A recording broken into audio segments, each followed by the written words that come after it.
Yes, they would send the patch notes out of nowhere on a Friday when it used to be Thursday, and even before then it used to be Wednesday.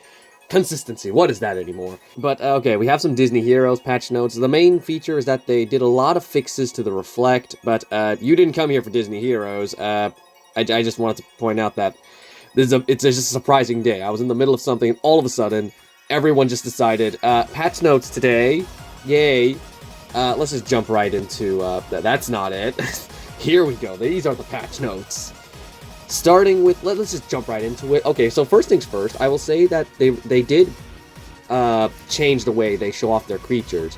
But in this new style, they completely forgot to show off what the new abilities do, so we have no idea how strong these creatures are going to be at all, because now we don't know, before, they never showed us what their stats did. Now, they don't even show us what their abilities do, so we have no idea how OP they will be. And to be honest, I actually did see the incubator renders for the 3 new Apexes coming this time around. I've already forgotten what 2 of them look like. They didn't really stand out that much to me, although they did surprise me because they weren't the ingredients I was expecting. I will say, though, the new Panther hybrid is the one that I'm most looking forward to, because it actually has a pretty cool-looking profile. But again, if past experiences has taught me anything from 2023, is that these creatures always, you have to look at them in person, in-game, to really get a good look at how you feel about them. Like, Geosternbergia had a very ugly profile picture, but the moment I saw it in-game, it's like, oh no, I really like this thing. Yeah. First things first, bugs. Just want to mention right now, they still have not, it's been like, since what? They introduced the Geosternbergia, so that was like 3 months ago, and they still have not fixed the short-range bug. It's still a thing. They fixed Mortem Rex's roar again. They broke it already, and now they're already fixing it. But let's just jump into like some ability updates. Revenge Nullifying Rampage got a huge buff, and it makes me mad because they didn't change regular Nullifying Rampage, because Quetzalrian is still nerfed, but they only did this to only affect Gorgotrabax, which is one of the many creatures who got buffed this time around. Swap in Ferocious Strike got a bit of a nerf to sort of bring down Tyranikhiri just a little bit. And I think this affects Gripplith, which is getting a slight buff, which means it now has a priority defense, as well as getting like some bleed off of its enemies. Not really going to help it too much, but it's just nice when old creatures. This one really is trying to show off old creatures. In fact, this update is mostly buffing creatures that they buffed previously. Starting with the Iguanodon, which is now just probably one of the best commons in the game now. Like, there's no question. Whenever a common tournament comes around, use Iguanodon. It has Sheltering Impact as well as Protect the Herd, which is, these are some, and as well as a lot of HP and some okay damage. Iguanodon is going to be great now. Megalasuchus got a bit of a buff, but it's kind of confusing what they did to it. So, really, the stats are what's really important here. Lots more health, good attack, lots of speed. It has critical, oh good, they buffed its critical damage. Thank you. I am glad they're finally making critical damage something, not just to new creatures, some old creatures as well. Magnapirator got a buff, and I'm really crossing my fingers that it means that Magnaraptor is coming soon, because why would they buff Magnapirator if they weren't just going to give it a hybrid? In fact, same with Megalasuchus and Iguanodon, I feel like they're going to get hybrids in the future. Perhaps. So yeah, Magnaraptor, hoping it's right around the corner, but I'm not getting my hopes up just yet. They did give it a huge buff though. I have no idea what Magna Impact is, because they did not show us what the new abilities are. And Defense Shattering Strike becomes Fear Strike, which is not really that helpful. I think this thing's already immune to vulnerability. And Distracting Impact becomes Instant Group Distracting Impact, which is going to be very good for Phlox, because this thing was a beast in the olden days, and now he's even more of a beast than before, it's great. Very good.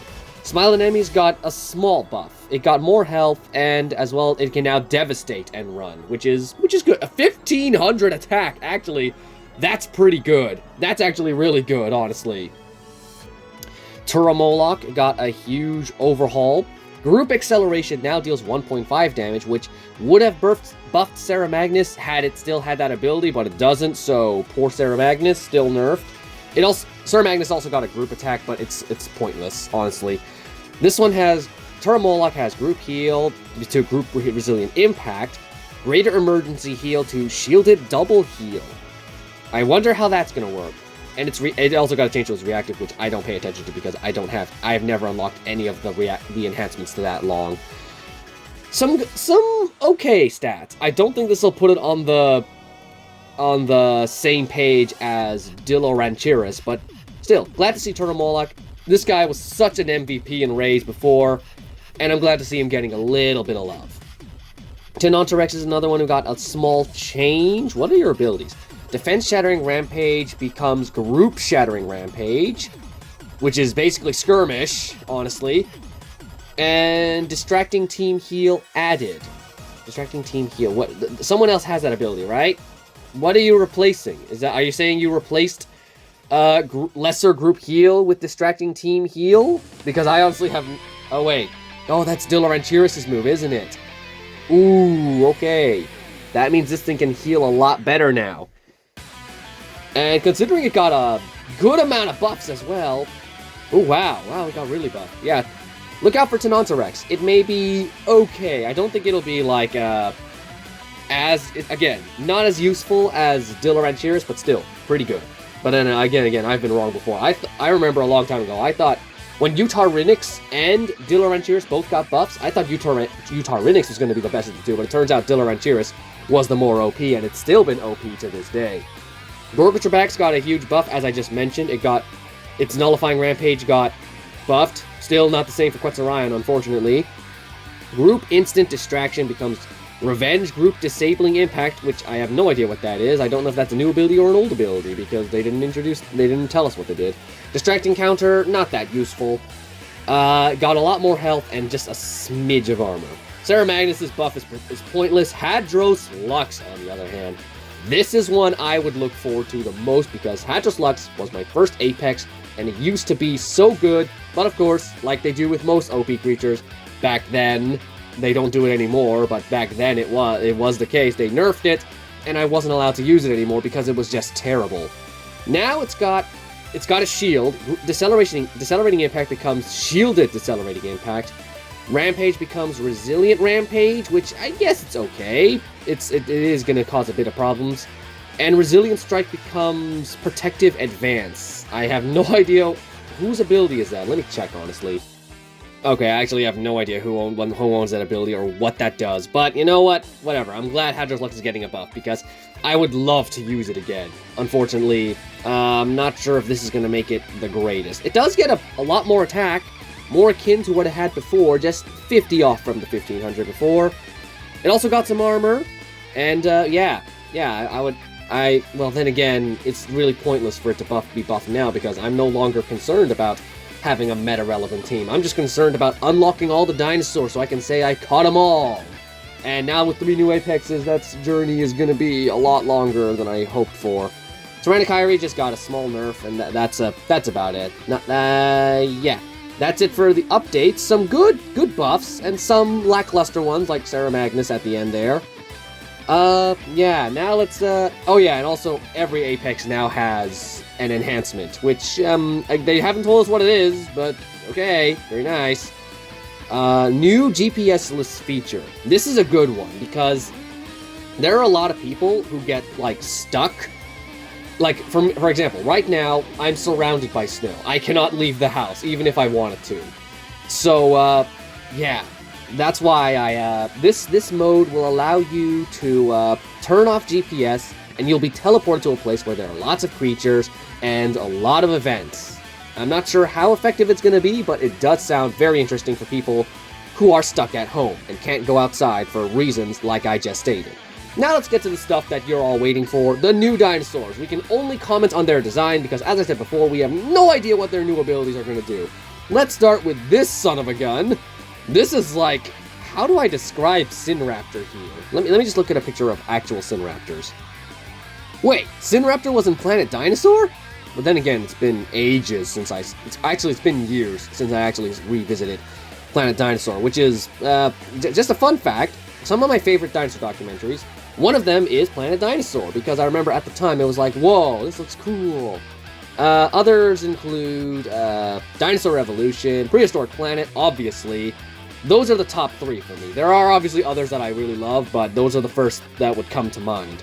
And, I'm not sure if that's an accurate design, because again, that show, all documentaries at that point. Well, there's a Dinosaur King version, which honestly looks way cooler than what we got here.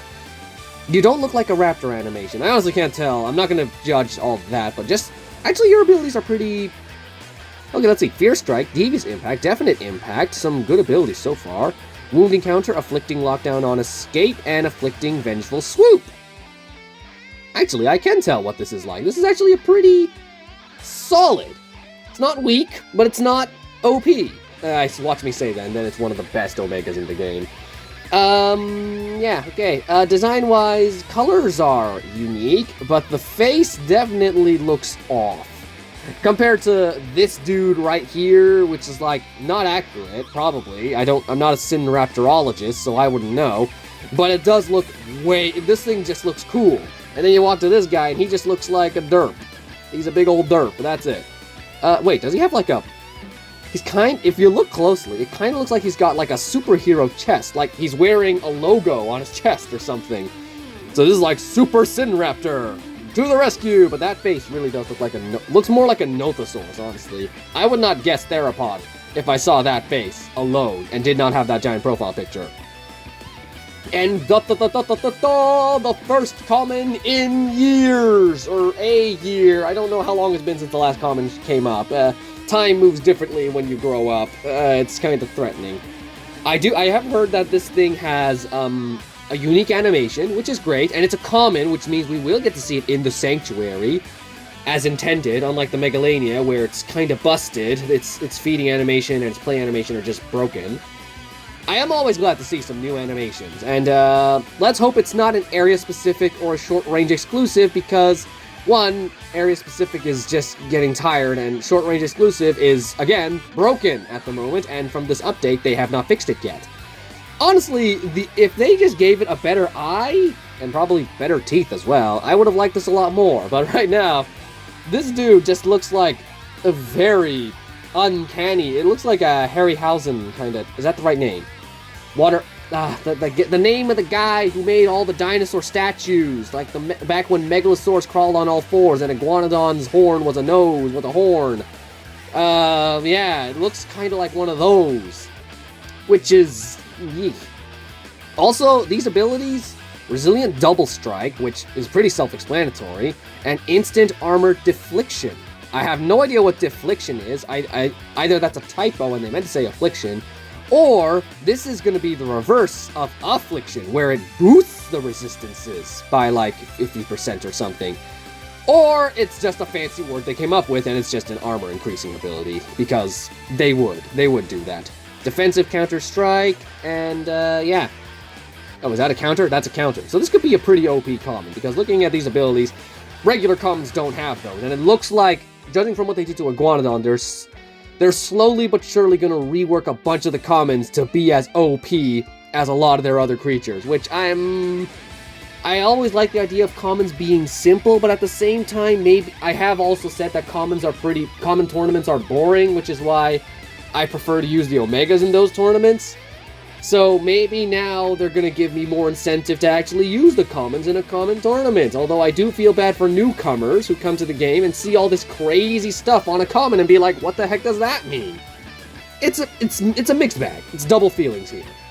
Oh my god, yeah, that face is just yikes. That is the face of a guy who's definitely been through a time. Now we have Gigant Spinosaurus, the return of cunning, resilient Stegosauruses. Finally, Group Resilient Strike, Bracing Taunt and Impact, Nullifying Rampage. Maybe that means they did change Nullifying Rampage, and it does have a cooldown of 1 instead of 2, so that I can use Quetzalcoatl a lot better? Maybe, I don't know. Pretty decent for a note epic. I don't know how good it's going to be, because the Stegosaurs, there aren't really any good Stegosaurs in the epic tier. Still, I like that we have a new Stegosaur profile picture that I can probably use in Geofixes for eventually. I like it a lot. Actually no, colors are a bit dull, but you know, they can all look like pretty, like this guy has good, That guy has the best colors, but he's an ugly model. This guy has a nice model, but ugly colors.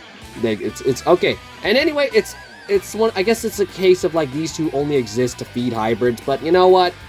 I'll take it. I'll take it.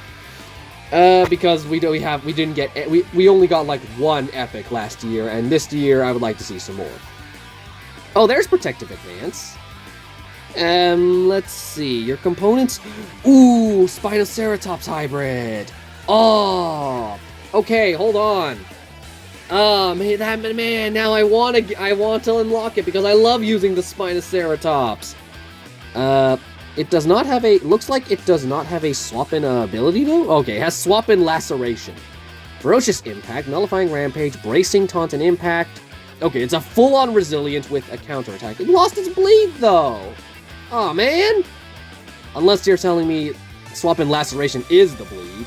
But that's kinda, maybe I don't want to use this guy. I'll unlock it, because I want to see it. I mean, as I said, I want to unlock all the dinosaurs now. But man, that's kind of the disappointing. I can't tell from the silhouette if it even keeps its spine, if it keeps its Spinosaurus ancestry or its Sinoceratops ancestry. It really, from this profile, it just looks like another Gigant Spinosaurus. Sorry, yeah, that's literally what it's called. Gigant Spinosaurus. Odd. And now we have Platyopicasaurus. What are you? Okay, so I was interested in thinking that it was going to be, this dude is the hybrid component, and it is fused with Platyosaurus. I thought it was going to, my idea was that it was going to be an Apex fused with a unique Platyosaurus, but nope. This profile picture looks like it's, honestly, I think the face would work more on this hybrid, as it is meant to be a bit horrifying. But, yeah, I can't tell. I can't tell from this profile. I don't know what it looks like yet. Now we get to Sa Panthera, the one that I saw and actually thought, hey, that looks pretty good. Unfortunately, it is another Panthera hybrid, and I really don't want to work towards that just yet. But unfortunately, it means I'm going to have to ask for ingredients for these guys, because, oh my gosh, it's going to take forever to unlock this guy. It also looks very OP just from the mountain of abilities it's already got. Scutification, that's going to be easy to have. I have loads of Amphibian DNA, and I'm sure lots of people have Scutasaurus DNA. Concatolock, unfortunately, it's another case of Concatosaurus is only existing just to feed a hybrid, unfortunately. But I do like Concatosaurus, so I would like to see what this looks like, but that is not the right crest. As we can see, Turamoloch has a fancy crown on its head, and that's just a Parasaurolophus crest on its head. So, not too looking forward to the design of this one. And again, it's like, Concavenator just got fused with three Hadrosaurs in a row. What else does Turamoloch have? It's a fusion of, like, oh, hang on, I've forgotten its ingredients. Okay, never mind. It's like, it's also got a bit of Stegosaur ancestry in there, but I feel like it's going to get the Stegosaur and Stygimoloch ancestry is going to get abandoned, which means this dude is just going to be a triple Hadrosaur hybrid, which, again, I have to disapprove of. I was willing to look the other way when they did it with Fukuisaurus, and then Tenontosaurus also got fused in, but I looked the other way because it still looked really good, but now I'm like, okay, that's too much. These Apexes, come on, man. Let me look at that Sa Panthera again. So this is like, it's already a cat fused with another cat, which is basically supposed to be a Spino cat, per se, technically. Yeah, it's a cat, it's a Spinosaurus, plus another Spinosaurus, so two cats and two Spinos combined into one, except you kind of ditched the Spino ancestry, and then fused with a dog and a weird, well, a dog and, what is Scutasaurus called? I've forgotten already. I'm sorry. And Dracolux. I thought this was going to be Dracovenator and Styracosaurus Lux, and I was right about the Styracosaurus part, but it's actually Utahronyx, because Utahronyx doesn't have Dracoceratops in his name anymore, but let's call it Dracolux anyway. Give Ludia a hand for logic. Yeah, from this alone, I cannot tell. I think it's going to have the head of Utahronyx on the body of a Ceratopsid, which is nice. We don't have enough Ceratopsid animations in this game, and I'm glad we're getting another one. Looks like it doesn't have any on-escape abilities though. I didn't even check what your stats are. You do not have a swap-in, but you do have just one swap-in, and that's about double impact. How OP do they want this to be? Because if this thing has the damage that Utah Rynix has, then this thing's gonna swap in and just kill 2 members of a flock, and then, yeah, that's, ooh, wow. Unfortunately, that's all I can show in these patch notes. Kind of the, not really much to think about it. I don't really have strong opinions this time around. So, again, glad that we're getting some non-Omegas for once, as well as 1 Omega. With some restraint there. Not a pretty Omega. These aren't the prettiest creatures in the game, but it's the beginning of the year, and I don't want to sit around complaining about an app game all morning. I have better things to do. So, thank you for watching, and this is going to be madness for me because I got this video, I just had to do a fixes, and now that's going to be underlooked because this is going to come out. See you next time, goodbye.